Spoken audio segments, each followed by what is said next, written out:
आणि vertical indoor stadium पहिल्यांदा मला वाटतं देशातलं पहिलं स्टेडियम होऊ शकतं की पूर्णपणे सर्व गेम स्पोर्ट्स या ठिकाणी होतील आणि सर्व या डोंबिवली कल्याणमधल्या खेळाडूंना एक प्लॅटफॉर्म मिळेल. त्यांच्यामध्ये असलेलं टॅलेंट जे आहे त्यांना त्या ठिकाणी जो काही प्लॅटफॉर्म लागतो तो देण्याचं काम या ठिकाणी आणि यातून चांगले खेळाडू अगदी राष्ट्रीय आंतरराष्ट्रीय पातळीवरचे तयार होतील अशा प्रकारचं हे वर्टिकल इंडोर स्पोर्ट्स स्टेडियम या ठिकाणी झालेलं आहे. त्याचबरोबर देशभक्ती आणि राष्ट्रभक्ती जागृत करणारं वॉर मेमोरियल या ठिकाणी झालेलं आहे आणि ते देखील अतिशय उत्कृष्ट झालेलं आहे.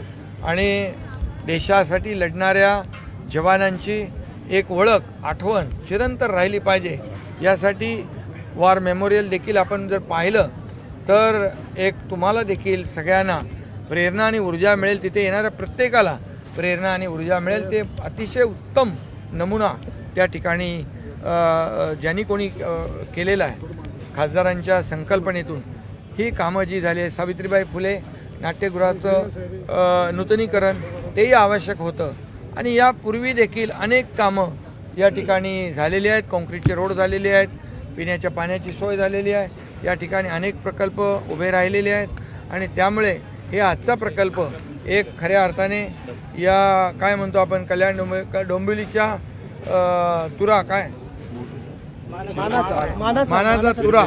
मानाचा तुरा हा खोला जाईल अशा प्रकारचे प्रकल्प या ठिकाणी केलेत. अंबरनाथमध्ये पण आपण पाहिलं परवा गेल्या 8-10 दिवसापूर्वी एक अतिशय अप्रतिम असं नाट्यगृह झालं. त्या छोट्या शहरामध्ये एवढे मोठे मोठे शूटिंग रेंजपासून स्विमिंग पूलपासून ऑडिटोरियमपासून कितीतरी प्रकल्प यासाठी एक व्हिजन असलेला लोकप्रतिनिधी म्हणून खासदारांनी काम केलेलं आहे.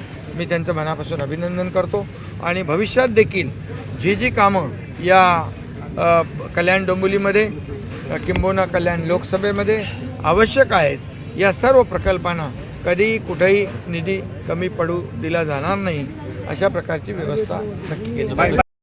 म्हणून आता मला तर इकडे प्रचार करायला यावं लागलं नाही. यावरून एक विजनरी लीडर विजनरी खासदार म्हणून त्यांनी काम केलं. त्यांनी सगळ्या शहराची नस ओळखलेली आहे. शहराला काय आवश्यक आहे, शहराच्या गरजा काय हे पाहून काम केलं तर नक्कीच अशा प्रकारचं काम होऊ शकतं हे त्यांनी दाखवून दिलं. महायुती म्हणून विकासाचं काम जोरात चालू आहे. महायुती म्हणून विकासाचं काम जोरात चालू आहे. मात्र आज उद्धव ठाकरेंनी पत्रकार परिषद घेऊन बोलले की अॅनाकोंडा गिळून जाईल असे वेगवेगळ्या प्रकारचे टीका करतात.